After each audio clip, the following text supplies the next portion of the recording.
na-admit na, asan na yung mga victim? Asan na yung mga complainant? Complainant should come out.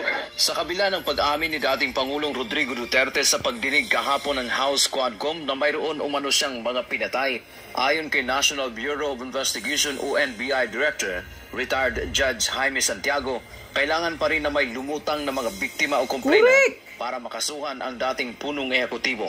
Bilang dating huwes, paliwanag ni Santiago, dapat may magpatotoo para formal na maisampa ang kaso sa husgado. Kahit magsisigaw ako ngayon na marami akong pinatay, pero wala naman dumadating na complainant against me, hindi ako pwedeng makasuhan. Yes. Ganun po yun. Dagdag pa nito, kahit ang NBI ay hindi magsasagawa ng investigasyon kung wala namang handa na magreklamo. Kahapon, nandun yung mga victim ng alleged victim ng EJK, extrajudicial killing. Kung may magka-come out sa kanila na openly file a complaint, then we will investigate. Correct. Kung wala naman kaming maimbestigahan. Si Executive Secretary Lucas Bersamin na dating punong maestrado ng Korte Suprema, sinabi na mahirap magbigay ng hatol sa pahayag ng isang tao. Having made myself a judge for 34 years, when you say something, it's really not easy to make a judgment based on what one says or does not say. I will leave that to the one who will appreciate the evidence, if that is called evidence. Samantala, inihayag din ni Bersamin dahil hindi na obligado ang Pilipinas na makipagtulungan sa ICC dahil hindi nakasabing nito ang bansa. Pero may ibang paraan para makuha nila ang jurisdiksyon sa dating presidente sa pamamagitan ng International Criminal Police Organization o Interpol. Under our protocols, the Interpol could effectively request by red notice the Philippine local law enforcement agencies to effect the process. Okay. So yan, Yan. Narinig nyo na ang sinasabi ng NBI. Na itong si judge. Kung walang magsasampa, kahit pa magsisigaw kayo, magsisigaw si PRRD na marami siyang pinatay, siya ang may kagagawan, hindi pa rin makakasuhan kung walang nagreklamo, walang complainant. Kaya kayo, mga biktima, kung totoo yung pinaglalaban ninyo na talagang namatay, pinatay, yung kapamilya ninyo, anak ninyo, or asawa ninyo, sige na, magsampa na kayo. Welcome naman kayo sinasabi na ng NBI dito na kailangan may complainant. Kahit pang magsisigaw si PRRD na pinatay niya milyones na or ilan yung pinatay niya, kapag hindi kayo magreklamo, hindi kayo magpunta sa NBI o kung ano-anong reklamo ninyo, wala rin kayo. Kaya itong kaso na to, matagal na to Sige, gagawin nyo na Inaamin na ni PRRD. Matagal nang inaamin niya na utos niya. So ano pang hinihintay ninyo? Kaya nga nagtataka kami dito sa mga Quadcom kung bakit inimbestiga pa ng inimbestigahan. Sa Senado, inaamin na ni PRRD. Di sige na, magsampa na kayo. Yung mga nagreklamo dyan, na namatay yung anak nila, pinatay ng mga pulis, extrajudicial killing sa war on drugs ni PRRD, sige na, ituloy nyo na. Mismo yan si Lucas Bersamin nagsasabi, na hindi na tayo membro ng ICC. Nako sa inyo, kaya bago nyo maisahan si PRRD, mas matalino yan sa inyo. Dahil alam niya ang batas, abogado yan. At besides sa pagka-abogado niyan, nasa yan dati noon, prosecutor yan dati noon, sa husgado, sa judge, sa korte. So hindi nyo maisahan, matalino yan, alam niya ang batas.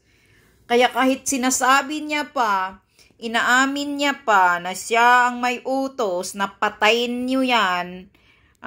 Basta kriminal, kahit naman talaga sino Kahit ako, basta kriminal, masarap na yan patayin. Para naman hindi na yan maghagis ng lagim. Hindi na yan maghahagis ng lagim. Na mayroon na namang mabiktimang ma-rape, ma-kidnap, ma-hold up. Dapat tapusin na, patayin. Dahil siksikan na rin yung kulungan Kung ikukulong pa yan, gastos pa yan ng gobyerno, palalamunin. Kaya dapat dyan, yung mga drug lord dyan, tapat lang, mga pinapatay yun Tama yung sinasabi ni PRRD. At saka yung ginagawa ni PRRD, paulit-ulit niya nang sinasabi, I do it for the millions Pilipino na mga inosente. Ginagawa niya ito para maisalba ang mga inosente kontra sa mga kriminal. Ayan. So ano pang sasabihin ninyo dyan? Ikaw, Trillanes, tang-ina mo, hayop ka. Ano pa yung pinag-iipal mo? Nagpapasikat ka lang, Trillanes, dahil tatakbo kang mayor sa Caloocan. Oy, mga Caloocan. Yan ba ang ibubuton yung mayor niyo dyan? Naku po. Mga tanga na talaga kayo pag ibubuto nyo si Trillanes dyan sa Caloocan. Naku. Mabuti pa'y aso. Ibuto nyo kay Trillanes. Walang silbi yan. Inutil yan. Siraulo yan. Na gusto lang laging magpapasikat sa media. Kasi wala nang pumapansin sa kanya. Tarantado paulit-ulit yung niya kay Duterte na prapraning kay PRRD dahil nga hindi siya tinanggap ni PRRD noong tumatakbo si PRRD ng presidente. Nagbolunteer pala yan kay PRRD na magiging vice president, tatakbo pagka vice president. Ang lakas naman ng ambisyon mo. Sundalong kanin. Wala kang nagawa ng senador ka. Tinanggihan pala ni PRRD yan, noong nag-volunteer siya na gusto siyang magiging vice president ni PRRD noong tumatakbo si PRRD pagka-presidente. Tinanggihan niya. Kaya siguro galit na galit. So ngayon, hindi makamove on ang asong kanin, sundalong kanin na Trillanes. Matulog ka na lang, Trillanes, kaysa tatakbo kang pagka-mayor ng Caloocan next year. Siguradong sa basura ang bagsak mo. Ito na, mga taong bayan. Sino pa ang paniniwalaan ninyo? Si Trillanes o itong si Bersamin na nagsasalita na at itong isang judge na NBI retired? Kahit magsisigaw si PRRD na ilang milyon o thousand yung pinatay niya, kapag walang nagreklamo, walang nagcomplain, hindi pa rin makukulong. Hindi pa rin siya pwedeng imbestigahan. So kayo, na doon, kung di sige na, magkaso na kayo.